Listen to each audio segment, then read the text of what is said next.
তেতিয়া এই প্ৰথম আৰম্ভৰ সময়ছোৱাৰ যেতিয়া গানৰ চৰ্চাবোৰ কৰি আছিলোঁ, মই তেতিয়া গুৱাহাটীতে আছিলোঁ। গুৱাহাটীত মই সংগীত ব্যৱস্থাপক হিচাপে প্ৰযোজক হিচাপে কাম কৰি আছিলোঁ।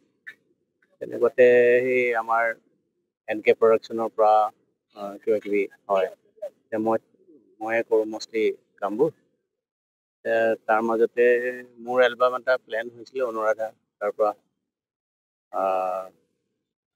ইয়াৰো বলিউডৰ এলবাম এটা প্লেন একেলগে একে সময়তে। ত' মই তেতিয়া শ্বিলঙত আকৌ চাকৰিও কৰি আছিলোঁ। ত' মাজতে আহি ৰেকৰ্ডিংবোৰ কৰোঁ আৰু তেনেকৈ। তাৰপৰা একেলগে দুইটা এলবাম হৈ গ'ল আৰু হৈ যোৱাৰ পিছত আমি বম্বেলৈ গুচি গ'লোঁ ডাবিঙৰ কাৰণে। তেতিয়া দুইটা এলবাম একে সময়তে কমপ্লিট হ'ল, হৈ অগা পিছাকৈ ৰিলিজ হৈছিল। তাৰপৰা তাৰ এটা কেৰিয়াৰ আৰম্ভ হৈ গ'ল, গানবোৰ মানুহে পচন্দ কৰিলে আৰু যথেষ্ট পপুলাৰিটি হ'ল।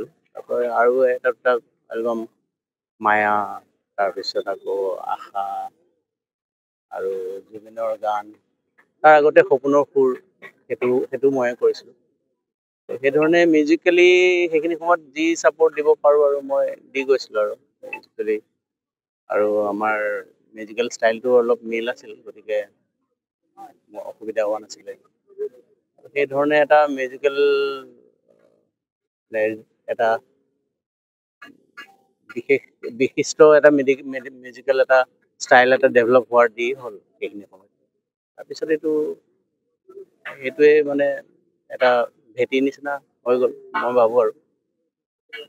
বাকী তাৰ পিছত সি অকলে সংগীত কৰা আৰম্ভ কৰিলে, তাৰপিছত সংগীত কৰাৰ সুবিধাও বহুত বাঢ়িল। তেতিয়া ইণ্ডিভিজুৱেলি কীবৰ্ড এখনতে প্ৰগ্ৰেমিং কৰা, আৰু এইবোৰ বস্তু আগতে নাছিলে, অলপ কম আছিল।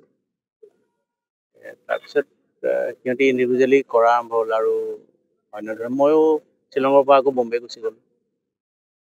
ত' সেই ইনিচিয়েল পিৰিয়ডত বহুতখিনি সিহঁতি মোৰ দ্বাৰা প্ৰভাৱিত হৈছিলে আৰু অলপ নিজৰ স্থিতিটো সবল কৰিবৰ কাৰণে বহুতখিনি ছাপোৰ্ট মই যিমান পাৰোঁ দিছিলোঁ আৰু।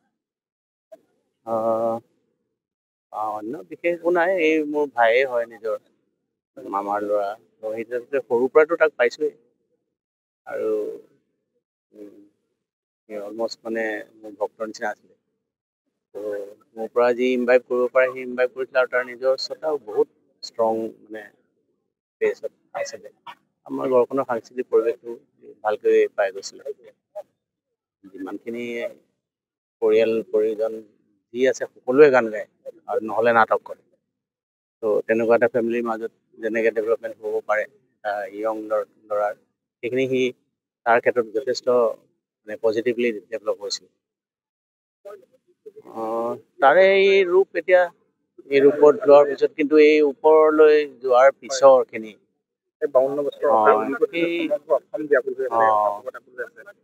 বৰ্তমান সময়ত ৰাইজে মৃত্যু ৰহস্যজনক বুলি কৈছে। এই ক্ষেত্ৰত মই বিশেষ একো ক'ব নোৱাৰোঁ, কাৰণ যিবোৰ সকলো ৰাইজে বিবেচনা কৰিছে সেইবোৰ আমাৰ মনতো সেই একেবোৰ বস্তুৱেই চলি আছে। যিহেতু কিছু এটা ৰহস্যজনক যেন লাগে, তো ৰহস্যটো ওলাই আহিব লাগে, মানে মিস্ট্ৰিটো এবাৰ ছল্ভ হৈ যাব লাগে। তো সেইটোতো ময়ো বিচাৰোঁ। বাকী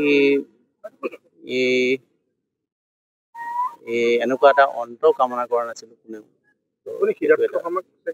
লগ পোৱা নাই, কাৰণ মই সিহঁতৰ পৰা যথেষ্ট দূৰ এতিয়া, আৰু কেতিয়াবা কিবা পাৰ্চনেল কথাতহে আমি কথা বতৰা হয়। গতিকে তাক লগ পোৱা নাই মই। বাকী তাৰ আগৰখিনি মানুহক লগ পাইছিলোঁ, এইবোৰ হয়তো বেছি বছৰো হোৱা নাই।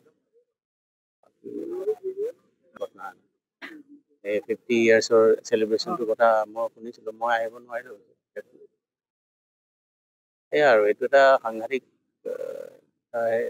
বেদনাদায়ক ঘটনা, এইটো আমি সহ্য কৰিবলগীয়া হৈছে।